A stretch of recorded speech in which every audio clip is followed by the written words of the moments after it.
hopefully to something else. How exciting. I'm hoping that we're going to see a spotted cat a little bit later. We're going to have a cat safari this afternoon where we're going to try.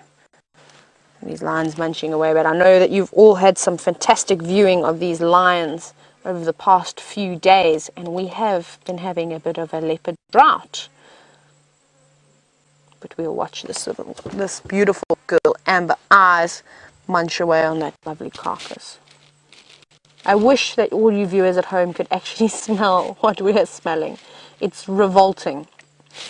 It's not nice. Wait, Paul, look at that. Look at the strength that she's got. Hello, it's me again. So we're just watching all these little ones wrestling now. Here we go. Bite your sibling. And remember, you know what it feels like when you have a new puppy at home, and those needle sharp teeth when they bite your hand. And these little chaps play quite viciously with each other. So I can't imagine that must be too pleasant. But you can see they're all starting to wake up now. Waking up. Oh, who have we got calling? There's some contact calling going on, possibly from one of the other females. You can see the little cubs going, "Okay, Mom, we're coming." She's probably said dinner is ready, meaning the milk is prepared. Oh, they're coming towards us. That's fantastic. One of the females is just coming through the bush over there. It's quite hard to see though, and that's what the little cubs are looking at. Hopefully they're going to get up and come this way. Hello, little ones. Are you coming over? Maybe I'm going to keep quiet because they're contact calling at the moment.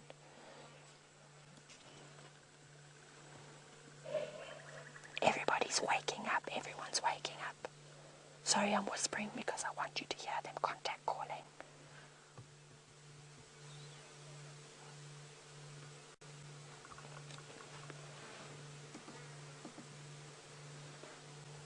Beautiful.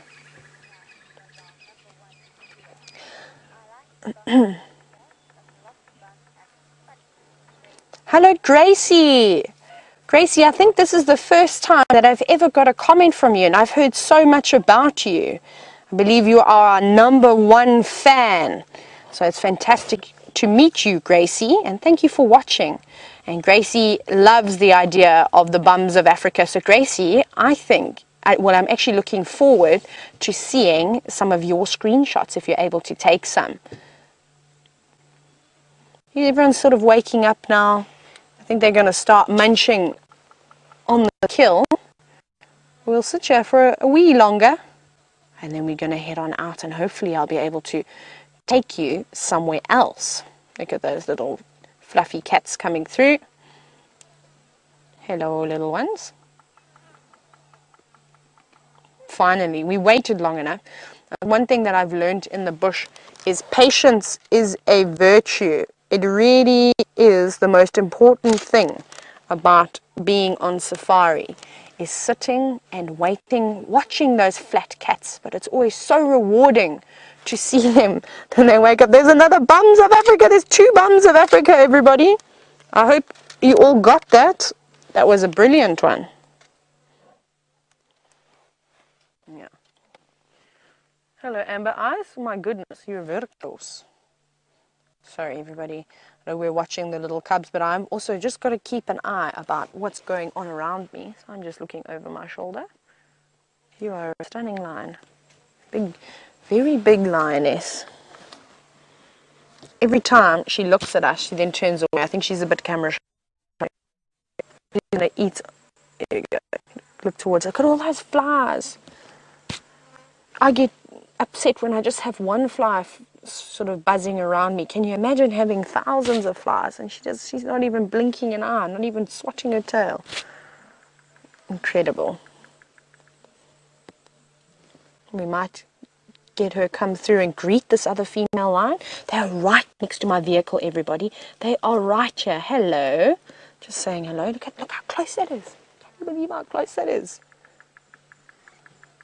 Going over to the little ones, I think. Let's see. Oh no, I'm going to clean my dirty legs. That snapping, that clicking is just me, everybody. Just taking a quick little snap of these little ones so I can keep you all updated with some photos. And always looking out for a Bums of Africa opportunity. Remember, if you're new and you've just tuned in, if you've just tuned in, there's my Cape Town accent coming out. We are live at the moment. These are real lions, real wild lions. They're called the Nkuhuma Pride. And we are in the Djuma Private Game Reserve at the moment in the Sabi Sands in South Africa. So if you'd like to chat to us or if you've got anything to say, you're welcome to either hashtag Safari Live or questions at WildEarthTV. Adam wants to know if the predators eat the maggots intentionally on a carcass or they just get them on the way.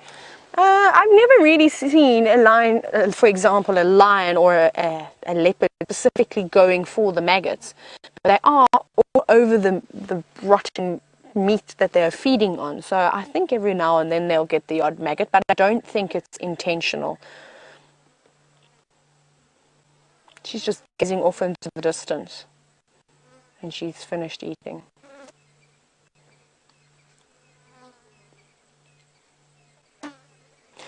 Rightio, everybody. I think what we're going to do now is we're going to leave the wonderful Nkuhuma Pride. We've been seeing them for the last few days. I'm going to make my way out of here and hopefully I'll have a spotted cat for you a little bit later. So keep your fingers crossed, everybody. Let's head over to Jamie and see how it's going in the sauna. Okay, things are looking up a little bit. We have something more that isn't just my scribblings and a note that says that went wrong. Right, this is the sort of the basic stuff that I was going for, and I'll explain it with reference to our giraffe, with what we were doing earlier, in a moment. So the most important thing is this sort of, okay, so we've got wrist, elbow, okay, in case you needed a really basic human anatomy lesson. Ankle, this will make sense in a moment. Knee. Knee. I nearly spelled that wrong. A long time since I've had to write the word knee. Right, now we've got to the lion's leg, and this is what I was trying to show you. So this is the front leg of a lion. This one here. The one next to the thing that says that went wrong. And here is what I meant. This is wrist. This is elbow. And somewhere up here in the shoulder is the shoulder, obviously. We'll go back to the back foot over here, which is a slightly better one in my opinion. And that is ankle over here, what we often think of if we sort of look at lions straight away as their knee, but it's not their knee because that's the way your ankle bends. It bends this way. Ankle. And then knee. Thank you. Looks like the writing of a 4-year-old girl. Kirsty just said nice handwriting. I'm aware it looks ridiculous. So essentially you're looking at the foot being, oh goodness gracious, I should have. So that's a lion's leg. Looked better in my head. It definitely looked better in my head. Okay, we'll move on swiftly from that to our giraffe. So, this is the front leg of our giraffe, and this is what we were looking at. This is what we were trying to construct. This is the extended carpals, and bear in mind, of course, your carpals are all in your hand here, but there's also little carpal bones in here, in the wrist joint itself, or just close to the wrist joint. So, you've got your extended carpals here. You've got your extended carpals all the way up here, so that makes this the wrist. Now, do you kind of see what I'm trying to explain? I don't know if this is making any sense. It is to me. So it bends like a wrist that way. Then we go up, conk, elbow, humerus here, shoulder joint, and scapula. So that is a giraffe. I'm not claiming that that scapula is a true representation of a giraffe scapula. It's a rough representation. The pelvis is even worse. Wait till we get to that. Back leg of a giraffe. So, all of this joined together. This becomes the ankle. This was a slight disaster here. I'm not quite sure what was happening here. It all went wrong. So imagine that's actually a complete bone, which means it bends that way, like an ankle. Knee. Knee over there. So that bends like our knee bends, backwards. And hip. And this is the pelvis thrown in for good measure. Voila!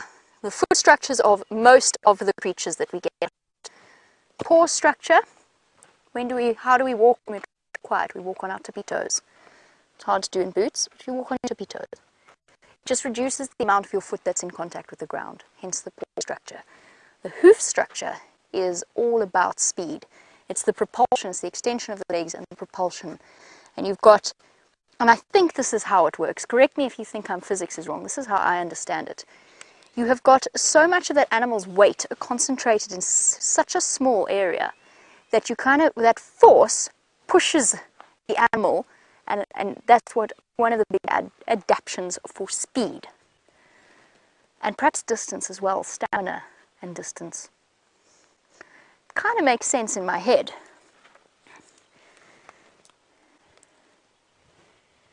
On the subject of giraffe, and I had to stop and think for a second, Jared would like to know, what country do the giraffe calves probably have the highest mortality? Whew, that's a curveball question, that one. That's a really hard question. We're not factoring in humans, are we? Because humans skew everything. So if we take human beings out of the equation, because if you throw human beings into the equation, and I know you were having Taylor gave a lovely, lovely discussion about protecting our animals and how important it is. You throw humans into the equation, in there you've got instability and civil war within a country, they immediately start to suffer. You've got a breakdown of law and order, you've got desperate people looking for bushmeat, and you've got desperate people looking for money for arms. And as you know, the giraffe is sort of known as the silent extinction. It's an animal that doesn't get the same press as, say, a rhinoceros. Not that rhino shouldn't get press, but it is an animal that has suffered a tremendous decline in numbers over the last few years. So, now I would guess and say, what hunts giraffe calves? Generally only lions. Leopards can, to an extent, so I'm trying to think this through logically and go with places that have some of the highest lion concentrations. Giraffe in Botswana and certain areas like that are desperate enough. Lions in Botswana, and giraffe don't hunt elephants. Lions in Botswana get desperate enough to hunt elephants at times and have become specialized in it, so perhaps there. But if I had to guess, I would say the place with one of the highest giraffe calf mortalities might be close to Satara in the Kruger National Park, because this is where we have the highest concentration of lions. I don't know that for a fact. I honestly have no idea what country it would be and no idea what the answer is to that question, but that was my logic in thinking out how I might go about answering it. So there you have it. We have our giraffe structure. Would you like to see an elephant foot? Shall we add that next? Can I do it off the top of my head while live? That's the question. Because, you know, when I'm not, I can sit quietly to myself and say the odd word when I get home. Let's try it. Dave, can I go down here like this? It's going to make your life difficult. Nope. So, an elephant's foot is a big round thing that looks like that. Isn't that spectacular? Obviously, they have massive bones.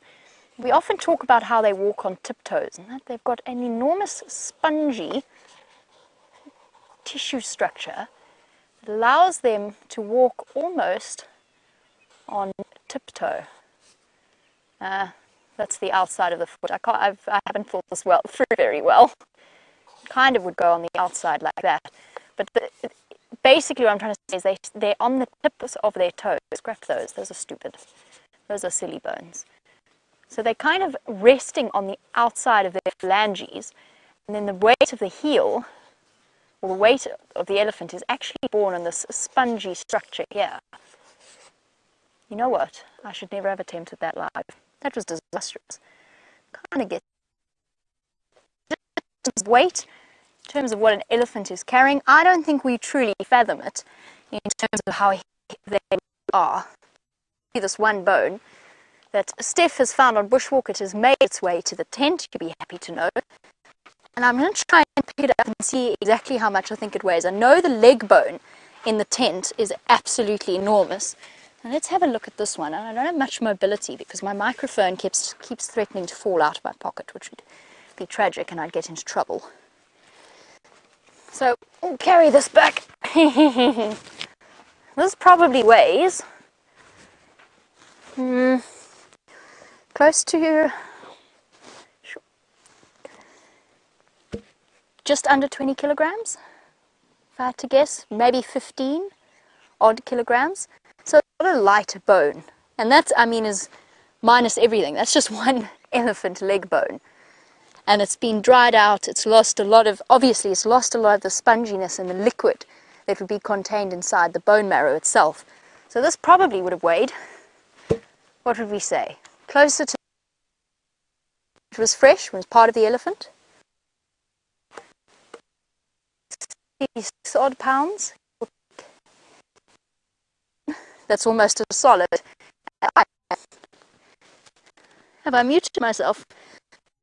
I tried to mute myself, but apparently didn't succeed very well. So there you go. Foot structures and skeletal structures of animals, and they're absolutely fascinating. And the more you know about them, the more you find yourself looking at that particular structure and the way that it interacts. I was fortunate enough, or unfortunate enough, depending upon how you think of it, to dissect a male lion that was killed in a fight with another male lion. And I promise you, I sat for a good few hours playing with the tendons of the claws and the way that they sit in the claw sheath, and then with the sort of tension of the tendons going forward and backwards and retracting back into their sheath. They are such marvels of evolution. It is absolutely incredible. And that, I think, is the fun of this tent. That's what I've been having fun with, is just looking and examining all of the different things that we're getting here. Let's go and have another look. Oh, we've also got a pelvis. I wonder what that pelvis was for. I wonder if that was from the giraffe. Clonk. This must have been part of the pelvis. So this would have lived, yes, it must have been, because that looks like the hip socket, doesn't it? That must have been where it went into the hip socket. Sliding through in there. So that would have, I wonder if this was the scapula. No, this must have been part of the pelvis, surely. It would have been like that. Like this? Probably that side. No. The anatomy has all gone wrong. Great hole though. Okay, so we've got the hip joint. So we'll pop that all together as part of the giraffe skeleton. Now, you might notice, actually, on the subject of Mama P's question, that I looked up earlier. And I looked up earlier because ingrained within our training is when you hear oxpeckers fly overhead, you look at where they've come from, you look at where they're going, and you just generally look up. And that handy little tip has saved me a couple of times from being squashed by a buffalo. Very, very useful. So Mama P wanted to know whether or not any of the animals come through to the tent. A couple of buffalo walked past, the wildebeest came past this morning during our rehearsal, and I just saw some kudu walk past. So yes, our animals do come and visit. And of course, we would roll out the red carpet. We would have a parade line formed, except we wouldn't because she's a wild animal, if the royal queen happened to decide to pop by. And I believe, whilst she hasn't come to visit us at the tent, she has decided to give Taylor a royal welcome. You won't believe what we've just got here. I've got Karula, the queen of Djuma. How exciting. I've never seen her before. She's just gone behind the vehicle.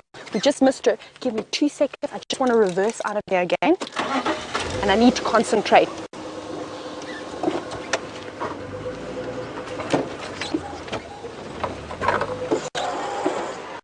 Can you... Okay. How are you? Is that fine? For everybody, a bit of maneuvering. We go straighten up again. You may hear a bit of scratching, don't worry, they're not serious trees, they're just a few little ones. I'm not going to go off the edge of the cliff, are we? Okay, everybody, we're almost there, we're almost home free. Yay! Okay, okie dokie. Now we need to get her again. Sorry, we just had her and then she is weaving along a drainage line, which is proving extremely difficult to try and keep up with her, but we're going to try and get ahead of her now. I can see her. Let's try and get around all these other vehicles. Come on, Rexon, what's your move? There we go. It's sort of like to see a little bit of dust when we're trying to see a leopard. How exciting is this? The leopard drought is over, everybody. It is over. We're going to sit right here. And she's going to come out into this gap. We're going to get a quick glimpse of her. Look at that. It's an actual spotted cat. Can you believe it? Karula the queen. Isn't she beautiful? She's a lovely leopard. She's actually quite a big girl. She's lovely. So we're not too far from Djuma. Wouldn't that be beautiful with this golden light if she decides to go and have a drink? That's what my money's on. But she is also weaving along the drainage line. And she does look like she's marking territories. Ooh. Look at her. She's gone into stalk mode. Maybe she's seen a little common daker. I did hear some Impala barking earlier. Well, not barking, snorting earlier. What has she got? What has she seen? Something. She was very excited for a second. Now she doesn't seem so excited. Maybe whatever she saw her and she darted away. But that was lovely. She slinked over. We're going to keep repositioning. She is moving. We're also going to have to keep on the move. But there's a little animal pathway here. Maybe she comes up here right next to the vehicle. How amazing would that be? Lions close and hopefully a leopard close by too. Where have you gone? She's just there. You can just see her through the thicket. Now is a good example of, and again, how well camouflaged the predators are. There's all the lions, that lovely tawny color blending in, and even the rosettes on a leopard blend in so well. Oh yes, come towards us, girl. Oh, a little hop and a skip. She's gonna come straight here. Can you believe it? She is lovely, absolutely lovely. Please, can I ask the viewers, can you take a few screenshots of her for me?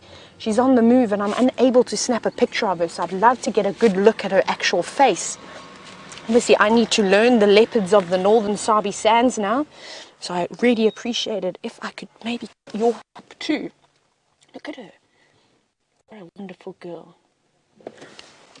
She's very excited. We're going to very quickly sneak past. Oh, I don't want to be rude. There's some other guests who are taking some photos. They've got a little gap there. She's actually marking. You can see a little rub of the cheek. They've got scent glands in their cheek.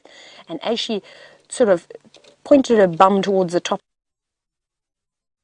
some urine too. Isn't it lovely with the color, that lovely golden light coming down into it? Please go and have a drink. So it's important that we always look out for each other as guides on safari, and we obviously want everybody to have a good view. I want one of you to have the best view, obviously, but I do need to be courteous to the other rangers and give them an opportunity too.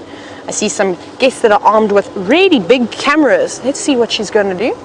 Oh, she's turned back again. I'm going to try and find another little gap. Actually, yeah, because I'm not sure what she's going to do. If she's going to carry on going into this thicket, and I think we're going to lose her for a little bit, which she is doing. Let's hope she comes out of this. I'm going to go forward a little bit, actually.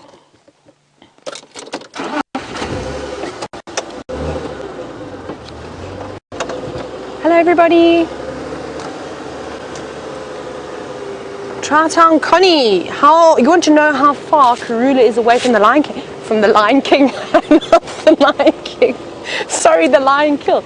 She's not too far. She's probably only a few hundred meters, believe it or not. Maybe about 600 meters. Maybe that's this. Maybe she's getting the smell. I mean, we could smell it. Let's see if she comes through this gap here. I'm just going to stand by. I know we're not going to be looking at much. You can look at me if you like. So she could definitely be picking up on the scent of this carcass. That's true. I just want to have a very quick look. I don't want to lose her. Sorry, so I'm just making sure to see if we have got the right path, and I see another venturing further into the thicket, so that's maybe not good for us. But let's see. I can't see her anymore. However, she might get the wonderful scent of that carcass. However, she's not going to go anywhere near it with all those lions around. If she does, she'd be very, very silly. And she could risk her life over it, especially with all those little cubs around. The moms are going to be particularly protective over them. I'm going to go bundu bashing very quickly. Not severe bundu bashing. We've got a little bit of a clearing. I'm going to go in it. Let's quickly go back to Jamie. I'm going to just see if I can relocate on Karula, and hopefully I'll see you in a few moments. Well done, Taylor. What a fantastic thing to have found the Queen of Djuma.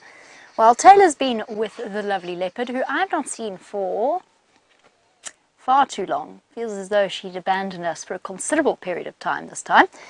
Last time I saw her, she was heading south into Gowrie, Maine.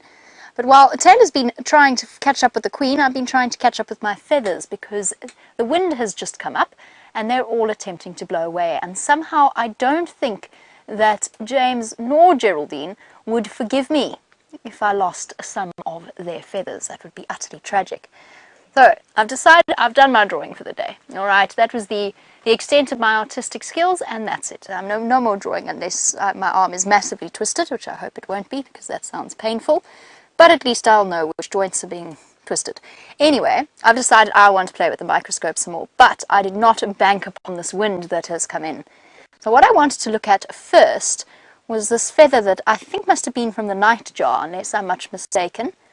I'm not sure which one this was, or just a feather. Could also be a Franklin, but I think potentially a Nat.Geo. And what immediately strikes us is, particularly with this feather, the difference between the two halves. This feather was clearly a feather that served two purposes. Now when we look at birds, they're always beautiful. No, don't go anywhere. I need to work this out. Stay. Stay, please stay. Please stay under James's makeshift piece of cardboard. Thank you. Imagine if I lost something in the tent. It would be almost as bad as breaking it. Now, whenever we look at birds, they're smooth and sleek and streamlined, and that's what they do. I mean, that's the way that they're designed. Most of that, of course, would be to reduce the drag effect when they're flying. So that would be the outside part of this particular feather, this smooth top part. But then, of course, they also have to keep warm.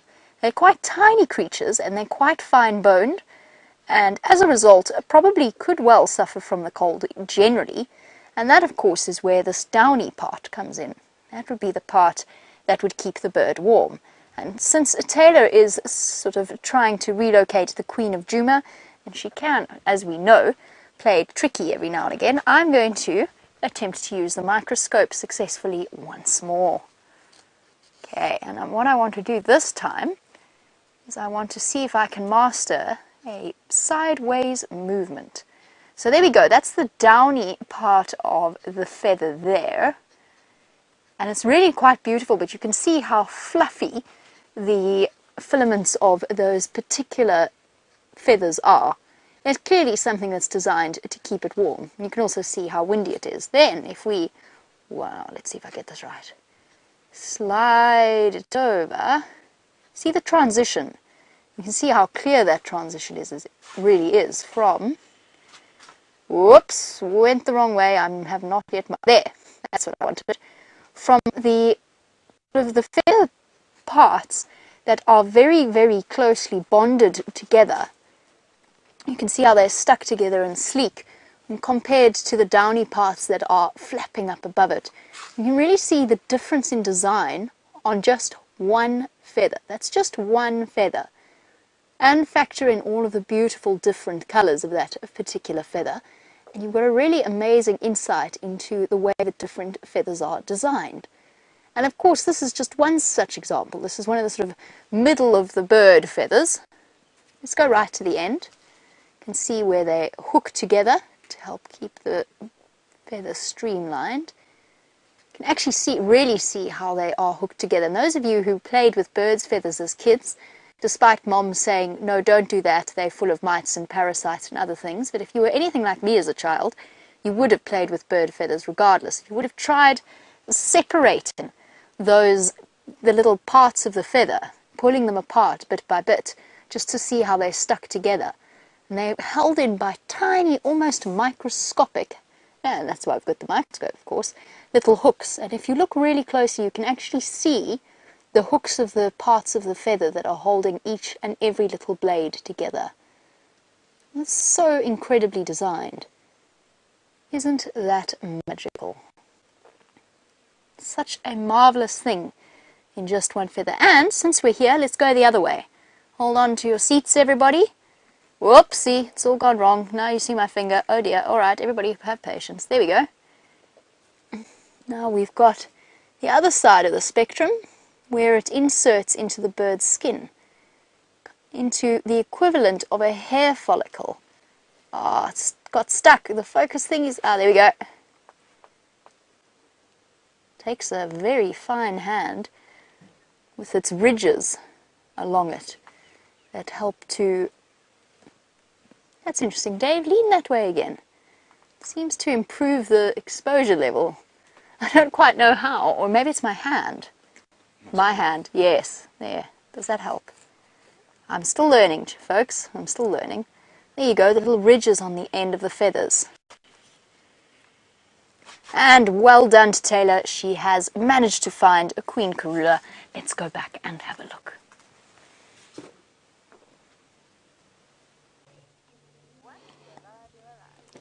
We've got her, everybody.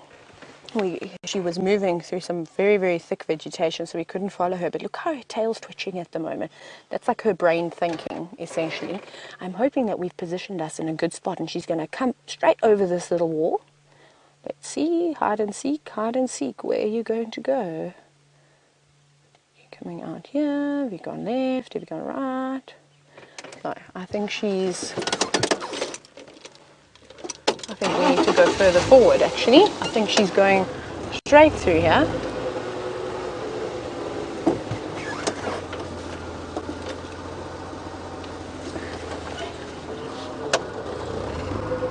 Just going to angle her slightly better.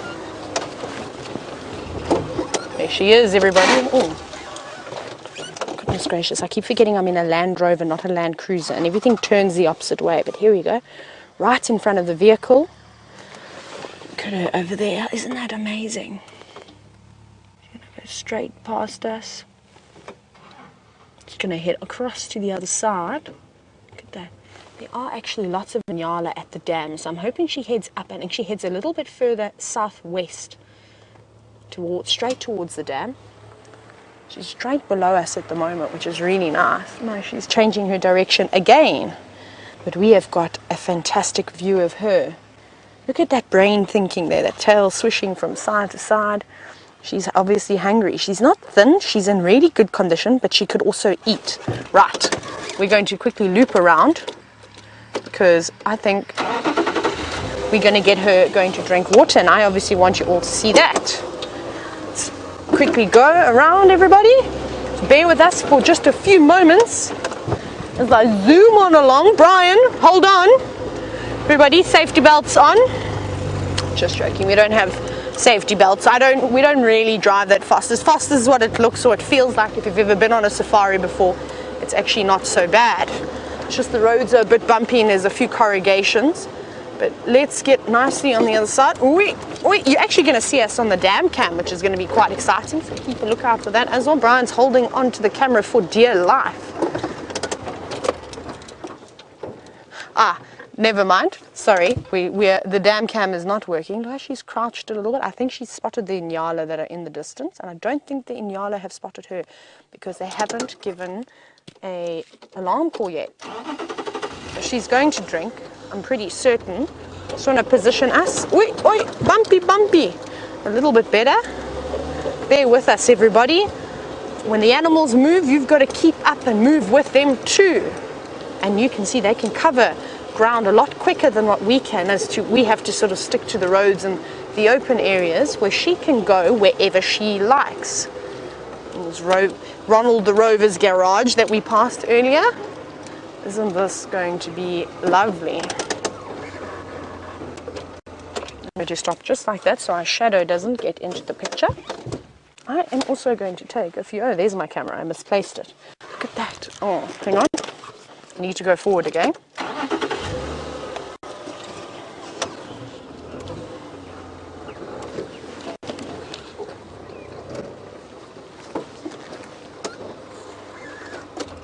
Look at that. Now we're going to have a look. I'm going to go right in. Look at her. Look how beautiful that is. Isn't that amazing? Really, really lovely. Isn't that fantastic? We are so fortunate to be able to see such amazing creatures. Look how she's looking straight at us. Really, really, really nice. Oh, she's always looking over her shoulder. I remember seeing this with Shadow, or you'll see it with all leopards. Always looking over their shoulder, just making sure that there's nothing creeping up on them. But how was that? Look at her lapping up that lovely water. She's a thirsty girl. She's obviously, maybe she was resting for most of the day, and now she has woken up to have a quick drink, and hopefully she's going to go on the prowl and look for something to eat. She's been looking quite keen. For those of you who are also just joining us, this is Karula, Queen of Djuma, and we are live at the moment. So if you'd like to send in any questions or comments or any appreciation of this beautiful leopard that we've got, you can either hashtag Safari Live on Twitter, or you're welcome to send questions to questions at WildEarthTV. Kiara wants to know how far can she smell? Their sense of smell is fairly good. I'm not exactly sure on how many hundreds of meters or kilometers, but I presume it's probably up to maybe just shy of a kilometer, especially if she's downwind. She'll probably pick up a scent. But it's a combination of things that they're using. They're not just relying on their sense of smell, they're also relying on their super sensitive ears as well as their fantastic eyesight. So it's a number of things. You know, maybe it's a very windy day and the wind is against her, then she can't smell anything and then she won't be able to hear very well. Then she's going to have to rely on her eyesight. So Kiara, I'm not 100% sure on exact figures as to how far a leopard could smell. I think it'd be quite difficult to test something like that out. I don't know if you get any leopards cooperating, and I also don't know anybody who can speak leopard. But look at that, golden hour.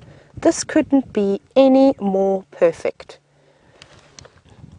I'm really hoping that she goes for those Impala, which are just towards the lodge, and you can hear Hadeda calling in the background as well. Also saying leopard, telling all the other animals that there's leopards here.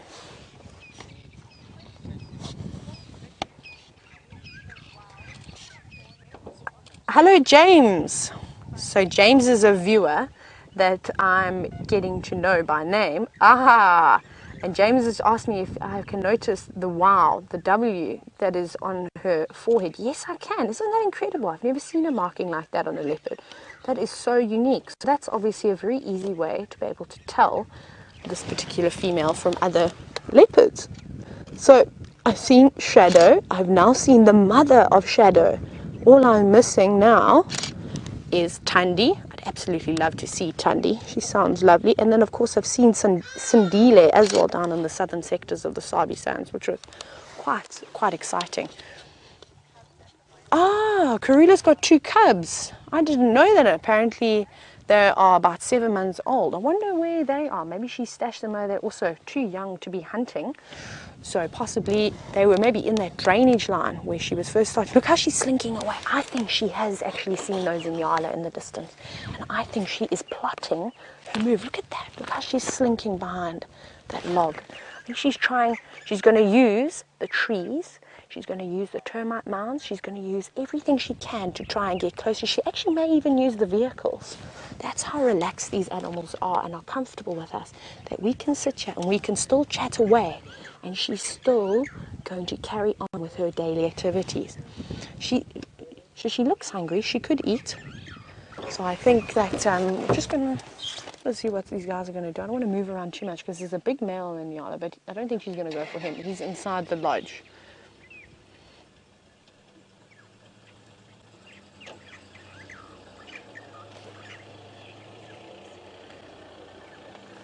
We're just waiting for... We're just having a good chuckle at the other guests doing naughty things. Sorry everybody, we're waiting for Karula to pop out now. You can hear the hardy ducks going crazy and flying away. Now unfortunately, there we go, you can see them there. South Africa, we call these Santon fish eagles, and anybody from South Africa will understand the joke. But we were still waiting for Karula to make her appearance. I'm going to reposition very quickly. I'm just going to roll. Maybe I can roll. Roll. Land Rovers don't roll as good as cruisers.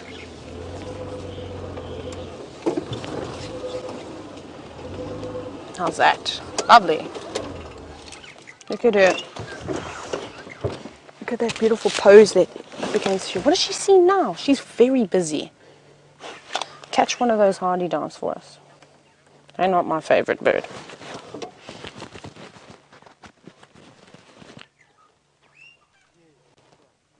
See, look at that position. Don't see, no one really besides the hardy ducks have given away her presence, sorry. I don't know what she's seeing in the distance. Could be some Impala off into the thicket. Oh, maybe there's a few different animals coming down to drink that we just don't know about. They're very good at hiding away. I think she's just looking, she's wondering, plotting her next move.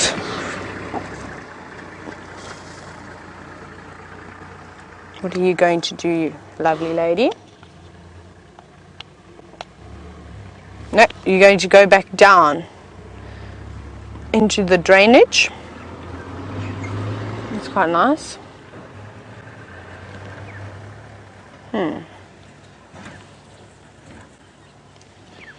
I'm wondering if we should go all the way around, seeing as that's where she's going. Yes, I think that's exactly what we're going to do. We need to do quite a bit of a long reposition. I'm going to head on around, and so you don't have to watch me bumble about. Let's go to Jamie in the tent. And Dave and myself are just appreciating the incredible view that we have from our office. Isn't this truly spectacular? The setting sun to the west of us, Queen Karula just a little bit to the east of us. She might yet pay a visit. We've been incredibly short-sighted because we didn't get a red carpet. Dave? Jerry, if you're in final control, you'd best get a red carpet for when Karula next shows up. Right, well, since we started off looking at the buffalo skull, and I have to say the tent site is becoming somewhat littered with all of the various skeletons that we've found throughout the bushveld, might be a nice time to talk about something that I think we sometimes forget about. We often talk about it, and then we kind of don't go into it for it. I know I don't personally go into it for an extended period of time. And that is what these funny little protrusions are on a buffalo horn. Now look at that. All of these things here, and I don't want to touch them. I don't want to in any way disturb the creature living within them.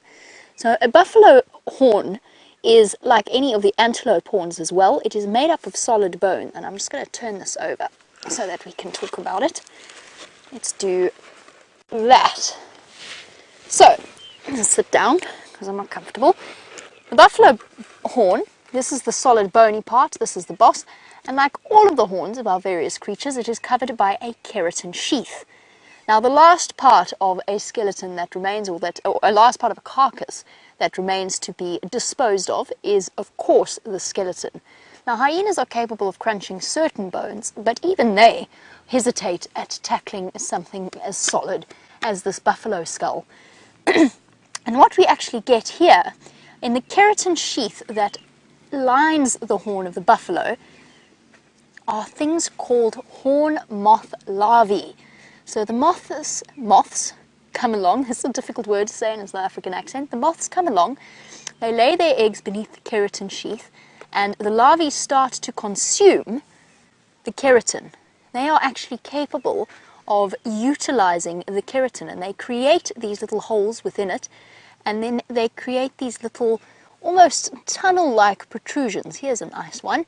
tunnel-like protrusions that extend up from the keratin sheath, the combination of their excrement and their saliva and the byproducts of the keratin that they've broken down until they are ready to pupate and form the moths and go on spread their larvae. So what a cool little insect that is, and it ends up creating this almost, I'm going to tip it over now, Dare. Oh goodness, I'm disturbing some of them a little bit.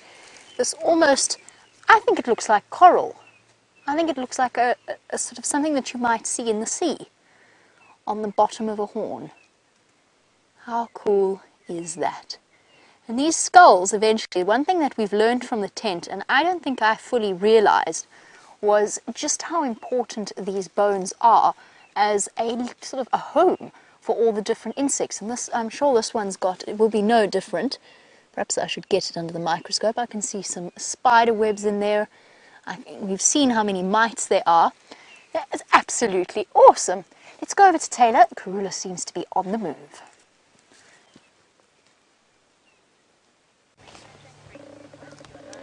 Dacre, which is the second smallest antelope that we see in this area, probably about 80 meters from her, north of where she is. She's tucked away now. I don't want to move around too much because that's obviously what she spotted when we saw her on the other side of the bank after she just had a drink, and she's still looking at her. So that is very, very exciting. Now obviously we are here, we have intervened with the animals, but on a minimal scale. They are now used to us. They carry on with their normal daily activity. So I don't want to ruin the chances of this hunt for this leopard. So we're going to see what she's going to do. The dacre does not know that she's here, which is fantastic. However, the dacre is moving slightly north. Karula's got the wind in her favor, which is good. The wind is downwind. That will also muffle the sound. Remember how I was talking earlier about how leopards don't just rely on their sense of smell, they also rely on their eyesight and their hearing. Now that common dacre, this wind is going to block the sound of that leopard moving as well as her scent. Mbunzi finished. So seeing a kill is actually not very common. It's quite common to see the animals eating on their prey, like we saw with the lions. You can see that tail thinking very, very hard, deciding what her next move is going to be. She's got good cover because she's now in the drainage line, and that common dacre has actually moved up out of the drainage line. So if she moves along the drainage line, she'll have fantastic cover. And also the sand is nice and soft, which is at her advantage.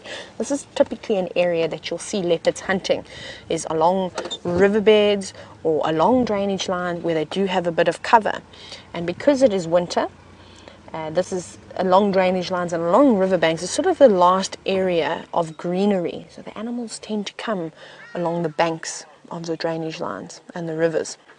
And it's good for us. I'm just going to let the other guys reposition before we plan our next move as well. My tail is wagging, just deciding what to do. She's thinking very, very hard. And she's been so kind to us. We've had such a great view of her already.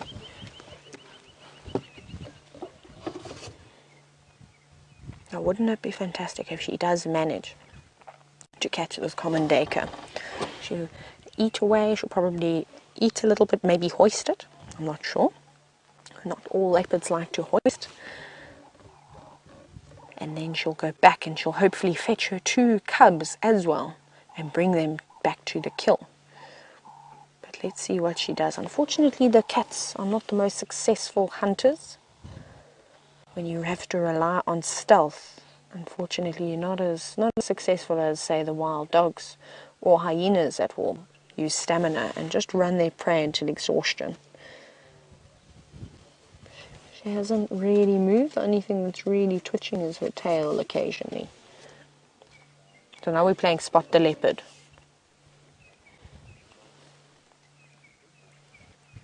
Come on, girl. Make your next move, otherwise that dacre's going to get far ahead. And often this is actually what happens. One of the hunts that I was very fortunate to see actually was of a big male leopard, one of the resident males down in the reserve I used to work for in the southern sands. And that was very, very, very exciting because we watched him. It's exactly the same thing as that Karula's just done. Walking along drainage lines, marking territories, even had a drink. It's almost like it was the same thing playing out again. And he saw a male and a female common dake in the distance. So obviously together, obviously mating.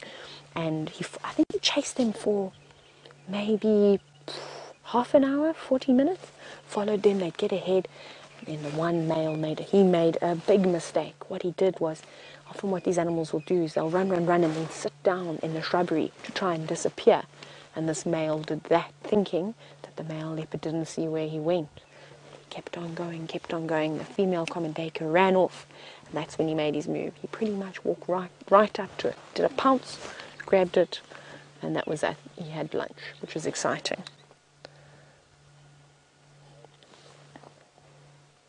She's still just sitting there.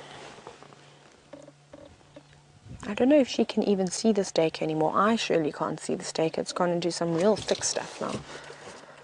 There, she's making a move again. Slowly creeping. She's now gone from the sitting position to she's standing upright again. Well, not upright. Zoom. Go a little bit further to the left. Sorry, just she's in there. She's so well camouflaged, you can't really see her. Maybe even, there we go, you can just see her spots. I mean, that's hardly anything. There we go. There we go. Now, thank you, beautiful girl, for coming out.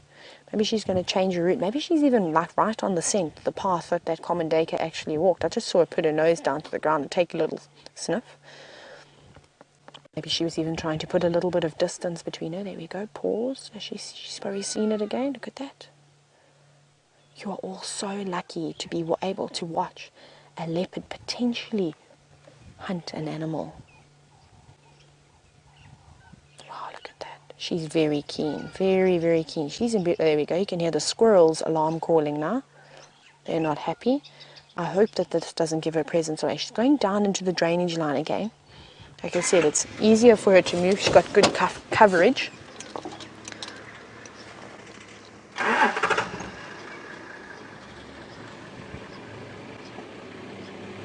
She's going. We're just letting everybody else reposition.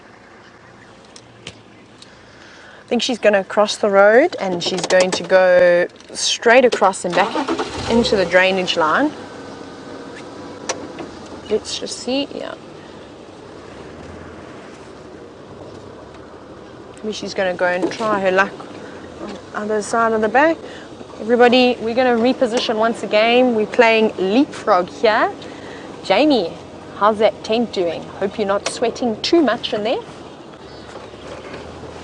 There is something that I have been dying to do since I got into the tent, and I'm a little bit worried that I might actually have left it a bit late. In fact, Steph just popped around earlier to deliver our cover for something, and he suggested I might have left it a bit too late. And I'm really hoping that's not the case, because I want to have a look at the stingless bees inside Gerald the giraffe, the little Mapani bees that have been living here, that are actually the, oh goodness, let's do this differently, the true stars of the show. I've got myself caught in every single cable here. Let's move Gerald a little bit closer so I can show you exactly what it is we're looking at. And I'm really hoping these little bees haven't gone to bed. We're looking at this tiny little tubule that the bees have constructed coming out of Gerald's not quite brain cavity, and we were trying to work out if they've gone all the way through to the sinuses. We don't think that they have.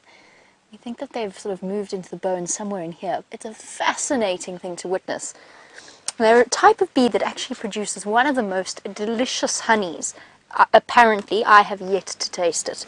And I'm going to try and show you guys what these chaps look like.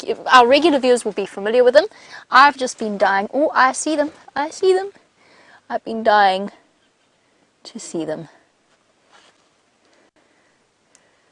Here we go. There's Bill, our friend Bill. Oh dear, I'm doing it again, naming them after boys. Aren't they incredible? Look at that.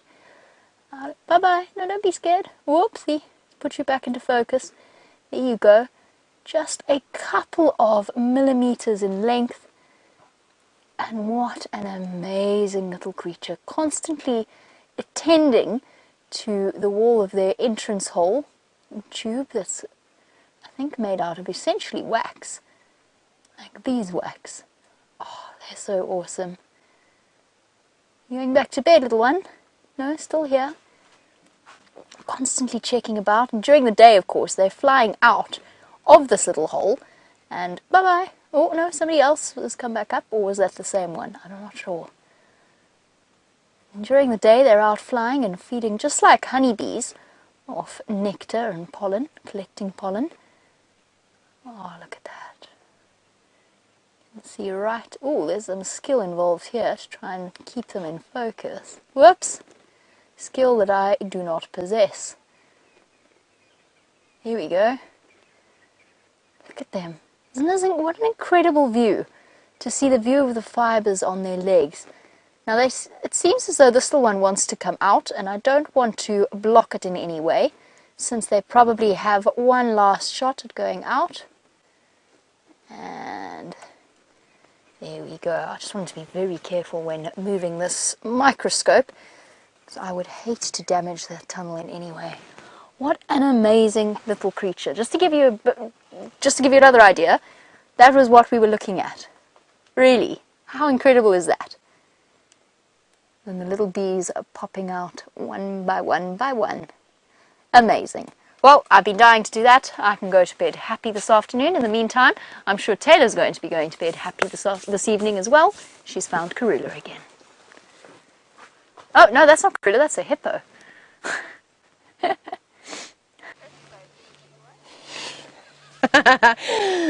Jamie, that's very funny.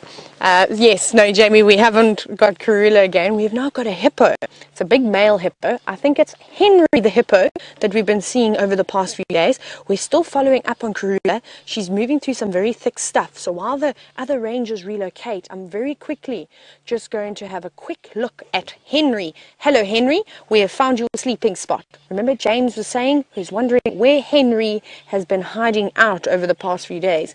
And this drainage line is perfect for Henry to have a little snooze. It's nice and sheltered from the sun, from the wind.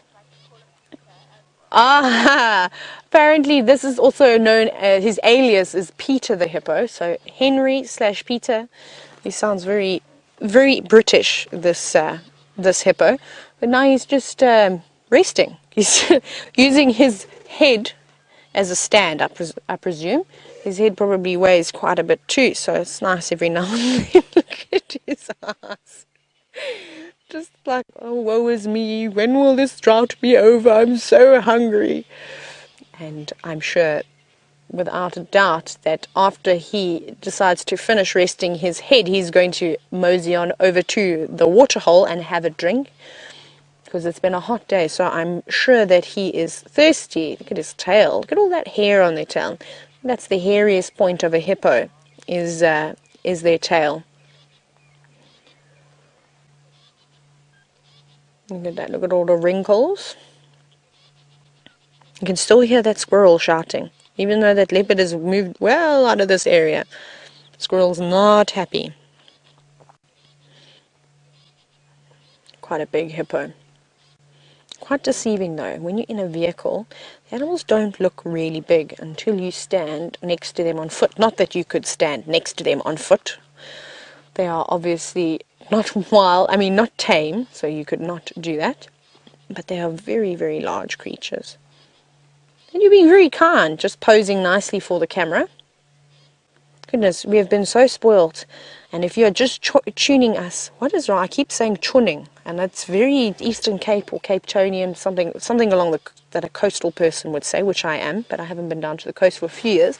But if you're just tuning into us, we are actually live at the moment on a safari. We've got Henry/Peter the hippo, who is in a drainage line covered with guarri and tambuti leaves. And we were also just with Karula. We're just waiting for the rangers to find her again. She was moving through some thick stuff, so Henry over here is kindly posing. But I think what we're going to do is, I'd like to try and get another view of Karula. So we're going to quickly go on ahead and just see if we can get her. So remember, if you haven't watched the show before, you're welcome to either hashtag Safari Live on Twitter to ask us any questions, or if you want to email us, you're welcome to email us too on questions@wildearth.tv, and I'll happily answer any questions you've got. Just gonna head on around. Hello, Justin. Justin wants to know how long a hippo can survive out of water. So they obviously have got very, very sensitive skin, Justin, and for all of you who are also wondering, hippos need water to stay nice and cool. So I think a hippo could probably survive out of water and in the shade for a few days if there was actually no water around. But what they will do, if there's only dried out mud, or there's a bit of mud left, they'll actually go and roll around in that too. Oh, sorry, we're very wobbly. We're going through some corrugations over here. So a few days, but they're going to get quite sunburnt, and I think they're not going to be a very happy hippo. So only a few days maximum. Also, if there's no water for them to go in, there's probably not going to be a lot of water to drink. And they can survive with food for a few days, but they need to drink daily. That's vitally important.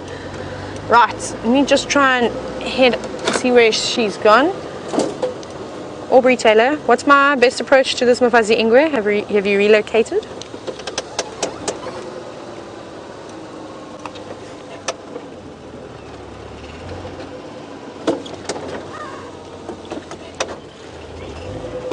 Okay, sorry, I'm just missing my road over here. Copy, thanks Andrew. Apologies, I've got your visual.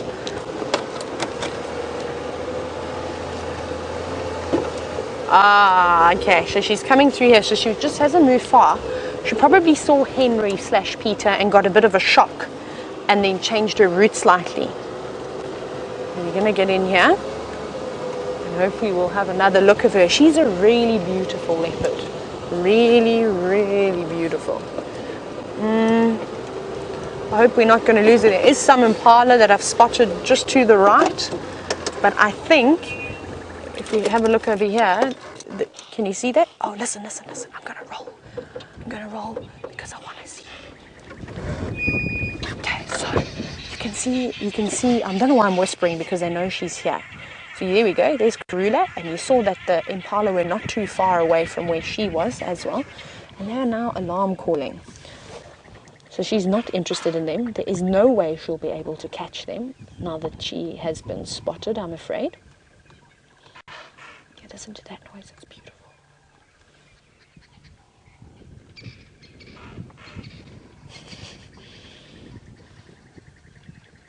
I don't know why, but when the Impala alarm call, it always reminds me of when you have microwave popcorn and how you have one kernel popping and then you have 2 or 3 popping at the same time and then it goes quiet and then you have another one.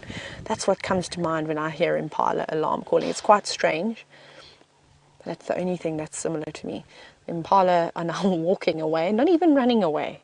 They're going, Karula, I know you're here, or we know you're here. Don't even bother trying to come for us because you are not going to catch us.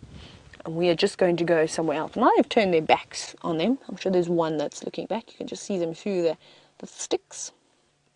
Look at that. Look at their ears when they snort. How they all perk up at the same time. Now this would be great for her actually if it was lambing season. Because then she could cause a little bit of a frenzy. She could try and get in. She could maybe do a little sprint from there. And then hopefully a young lamb would sort of fall over its little legs or not be able to keep up with mom. And then she'd have a great opportunity. But unfortunately there's no little lambs just yet. Just the juveniles from last year. And they're quite big and they are well adapted on their legs. And they can jump and leap almost like the adults. But look at her. They are such patient creatures. Imagine we were living like the old days where we still had to catch our food. I think I probably would have been a gatherer. I don't know how good at hunting I would have been. That takes some serious skill when you're not armed with a rifle or weapon of any sort. Well, you have to make a homemade weapon like a spear or a bow and arrow, not a bow and arrow. very tongue-tied today. I'm just going to very quickly take a sip of water because my mouth is very dry. Did anybody get any good bum shots of Karula? It's nothing quite like a leopard bum shot. That's better. And she's feeling slightly disappointed with herself. I blame the squirrel though. I think the squirrel gave away her presence. That squirrel would not keep quiet. It kept chit-chatting away.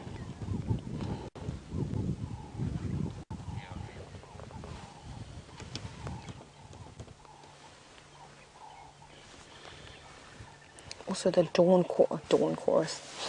The evening chorus is just starting to come through as well now. It's really, really beautiful. It's still quite far in the distance, so I don't know if you'll be able to pick it up. Maybe I have to crank that volume really, really loud.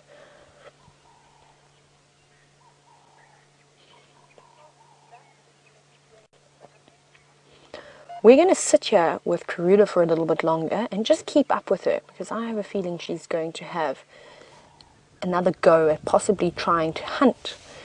So while we wait until some action develops, just before the sun goes down completely and Jamie doesn't get lost in the dark, let's see what she's got going on in that wonderful tent. Well, I have to say the most attractive part of this entire tent experience is the microscope, because I got banned from driving Ronald the Rover. Excuse me, I don't know where my voice has gone today.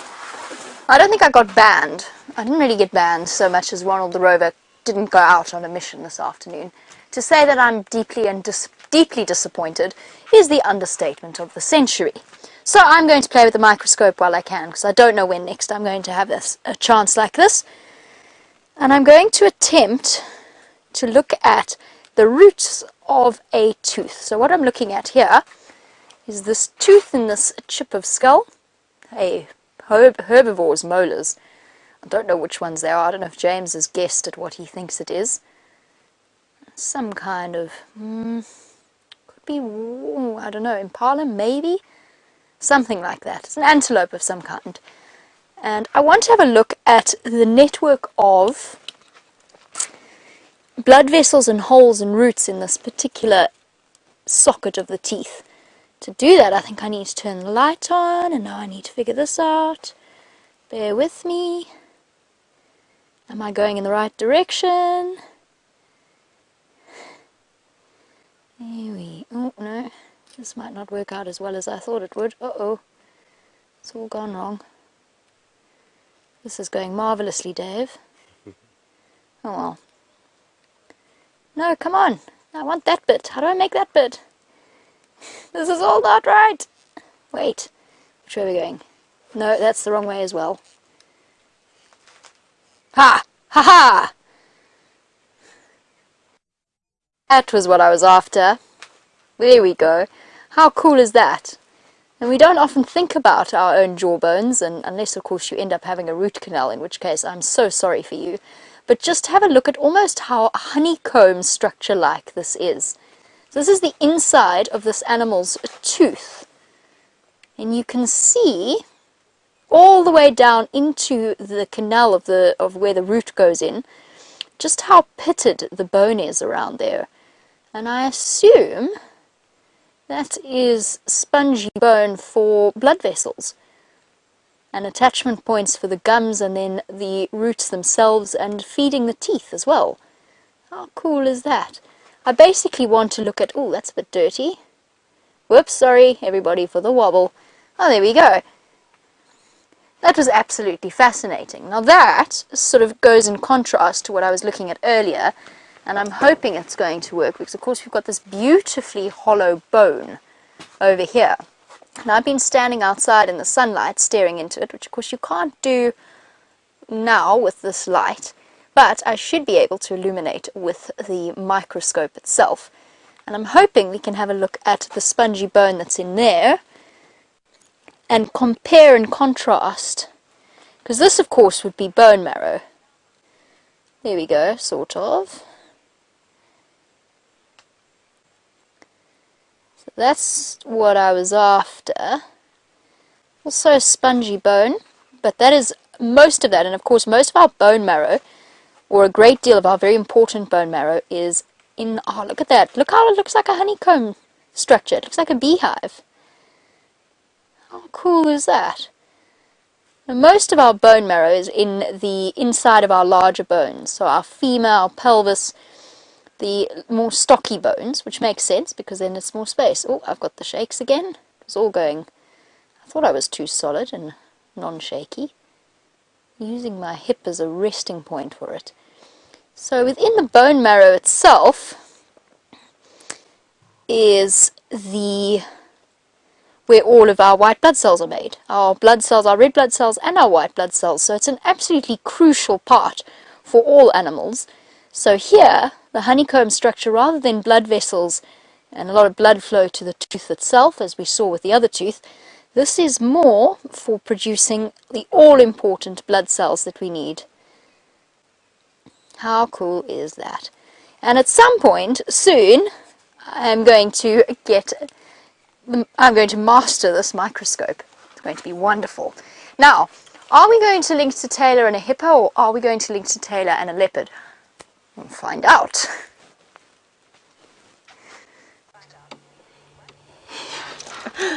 She's just walked behind us, everybody. We're back on Karula again. I'm just going to have to reverse very quickly, actually. Sorry, everybody. She's just behind the vehicle, and unfortunately we cannot swivel all the way around. I've got Brian on the thumb. I'm going to catch a little glimpse of her. There she goes. Along that little animal pathway. And just while you were with Jamie, she actually was calling. Just once. So possibly she's just declaring her territory, letting everybody know I'm occupying this space, keep away. Or maybe she's even going back to her cubs, I'm not sure. Okay, we're gonna just go up a little bit further forward. Sorry, Rusty. Up we go. See, hopefully she decides to come back up onto the road rather than sticking on this animal pathway.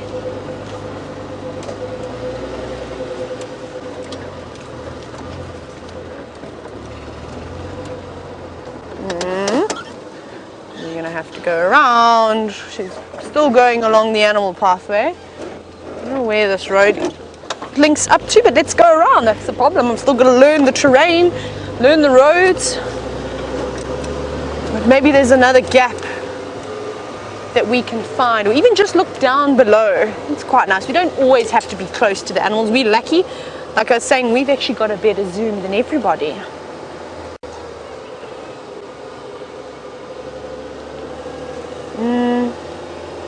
Let's see. I'm going to try and find us a little gap down here. How about this one? This looks nice. And I think we'll get a nice view of her then.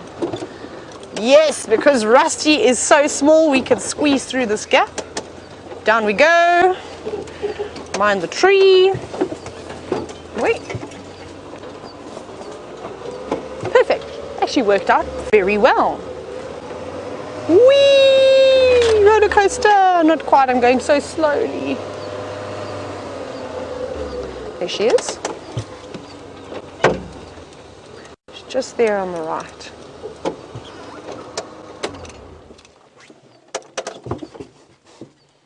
Isn't this beautiful?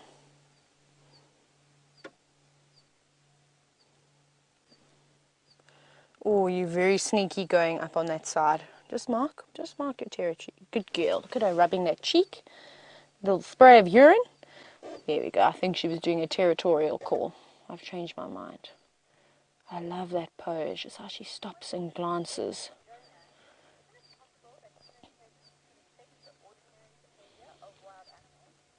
Just Jonah, I was chatting about this earlier, so just Jonah wants to know, doesn't the presence of vehicles and humans affect their behavior? Yes and no. However, because we've been interacting with these animals for such a long time, and cats are the easiest animals to habituate, they don't mind us at all. We've also got to be respectful and keep we have to be so well trained in animal behavior in order to read their sign. She's perfectly relaxed with us. She's carrying on hunting. Fortunately, the odds were against her, which is normally the case where they unfortunately aren't as successful because of in our case, we had a squirrel alarm calling and telling the impala and the common daco that she was there, and then the impala saw her, then their alarm called and told everybody else. So most of the time, we don't have an impact. And in the situation where an animal shows us that we're unhappy with them, often we'll leave them alone. Well, firstly, we'll try and give them a bit of space, and if that doesn't work, then we'll say, you know what, we're not going to have a look at this animal today. We want to fantastic sighting like we've just had. She's now disappeared across this little drainage line. We need to just find a little place to see if we can cross. And I'm not sure if this road maybe loops around. Let's maybe just go around. Maybe we get her again. She seems to be sticking along. I'm just deciding what I'm going to do. We're going to go back the way we came.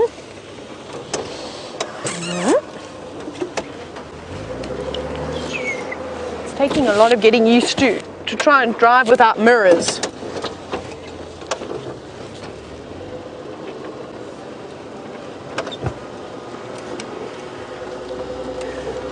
Right, up we go. Up we go, back around.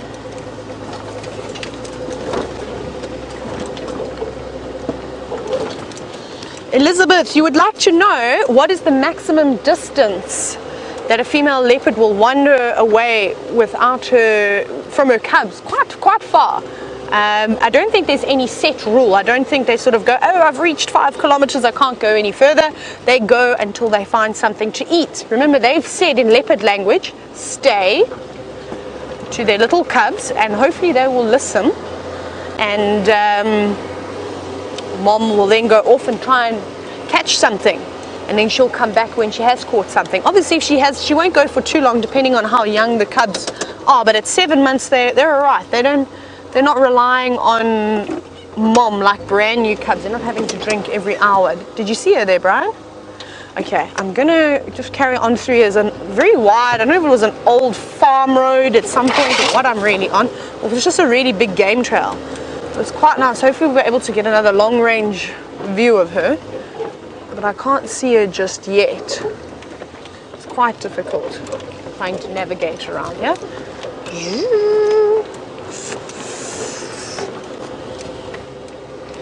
Right, everybody, I need to do some serious driving again. And so I'm going to send you off to the wonderful Jamie Patterson. And she's going to entertain you for a little bit while I find my way out of here. So while Taylor negotiates herself out of a tricky spot, Mama P, I believe it was, you wanted to know if the animals ever come and visit us. Well, we've got an entire elephant herd just a little way away from me. I can't see any of them now. Where did you go? Ah, there. Couldn't see it from my perspective all of a sudden. So well done to Dave, who's managed to get them on camera. They are probably about 50, 60 odd meters away from where we are now. And the nice thing about animals in general when they're around areas like this is, whilst you should never take this for granted, and please don't ever approach a wild animal in a camp or near a camp, never ever take that for granted, but animals know where people are meant to be. They obviously hear the human noise, they smell the human smells around these places regularly. And that means that they generally are more relaxed when they see people outside of a camp or close to a camp or inside a camp than they would be if, let's say, we were a kilometer into the bush and we suddenly popped out and they smelt us and then immediately they get frightened. But you never take that for granted. You also never take for granted the fact that an electric fence is going to protect you. An elephant can go through an electric fence if they want to. They're slowly but surely making their way towards us. Dave, we may be spending the night in the tent, unless somebody decides to come and rescue us. We're fine for now. But they are gradually moving on their way back towards us. And there you go. What a peaceful way to end off my first afternoon in the tent. What a special way, one of my favorite animals to spend time with. There's a whole herd of them gradually wandering towards us. Not a bad spot for an office at all. And as I said, I'm sitting now, I can hear all of the sounds of the camp. I'm not bothering to speak quietly. Well, I would definitely do that if we were on foot somewhere else further into the bush. I would most definitely be saying, okay, we're creeping forward, we're going to speak very, very softly, and we'd be looking at wind direction. They do know that we're here. However, I don't want to, as it starts to get dark, my vision as a human being starts to get very, very, this particularly at this time of day, it becomes more and more difficult to distinguish shapes, and especially a big grey animal like an elephant, believe it or not. So we will slowly but surely retreat back to the tent. Beautiful. Hello, guys. Heard them first, which goes to show it's always a very important thing to keep watching, exactly, keep listening to what is going on around you. Absolutely magical. I don't think they're going to come this way, actually. I think they've just come from Galago Pan, not far away at all from where Taylor was with Karula. And they're just going to gradually move past us onto a clearer and more open patch. Awesome! That is definitely the way I wanted to end off my first afternoon as a kid in a candy store in the tent. It's been so much fun. Right, Dave, shall we start thinking about retreating? Let's, yes, I suppose we better. Since we need to tidy up the tent and escape the elephants, it is time for me to say farewell to you all. I've loved spending the afternoon in the tent with everybody, and I hope that you've enjoyed it as well. Thank you for your questions and comments, and we will catch up with you on the sunrise tomorrow. All went downhill. Sunrise safari tomorrow morning. Bye-bye, everybody. Have a wonderful day. We managed to relocate Queen Karula once again. She's definitely been giving us the slip this afternoon. But like I said, and I have been saying, the leopard drought is over. It's been, I think it was a few days with no spots. You can just see her perched up on the side of the bank there, just scanning in the distance. There were some Natal spurfowl who were not too happy earlier. They were racing away. You can just see her there. It's starting to get a little bit dark now. And I think hopefully she will get lucky this evening. There's lots of cloud cover, as you saw in the beginning of the show, which is fantastic for her. Hopefully some more clouds come over because the moon is almost full. And obviously then she won't have the upper hand and have the good ice, or have the upper hand with her having the best eyesight out of the animals that she's hunting. But I'm glad we got to have a glimpse of her just before we have to say goodbye to all of you. It'd be great to try and follow up on her tomorrow morning to see if she was successful. There you go, she's getting on the move again. She's going down this little drainage. And see where she's going to pop out.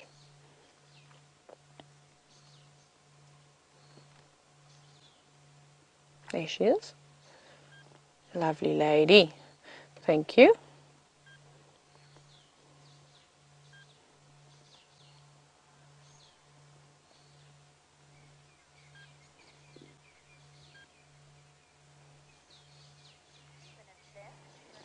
Now she's disappearing into the thicket now.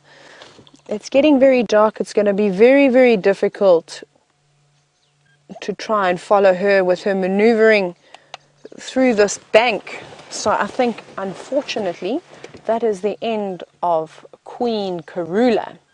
But I wish I could actually shake her hand and say thank you very much, or give her a scratch between the ears, because she really did put on a fantastic show for her. And it's quite exciting for me because it's the first time that I'm seeing all of these leopards, all of these lions. So I'm slowly ticking them off my list. Now we've got Thandi that I need to see. I need to see Karula's wonderful cubs. Maybe I'll get to see them tomorrow morning. Hopefully she makes a kill this evening. And then she goes and she fetches them and she brings them back to us. And she's completely disappeared now. Just having a little look over my shoulder, but you can hear the birds in the distance chirping, possibly spotted her and saying, hey, we know you're here, don't bother us. So I'm sure the francolins and the spurfowls are all going to hop up into a tree now and roost for the rest of their evening. Everybody, what we're going to do now is I'm slowly just going to try and reverse out of here, which is going to prove quite interesting. Maybe I should just this now. I just want to say thank you so much to all of you for watching us, and for all the new viewers today. Please keep on watching. It's such a fantastic show. There's such an amazing story that you get to follow all these different characters. Queen Karula and the Nkuhuma Pride just being some of them. You met Henry, who's one of the favorites. We passed Ronald the Rover's garage, and I just want to say an absolutely big thank you once again from myself and from Brian and Shark Thumb today, and we hope to see you tomorrow morning on the Sunrise Safari. I hope you have a wonderful evening. See you tomorrow.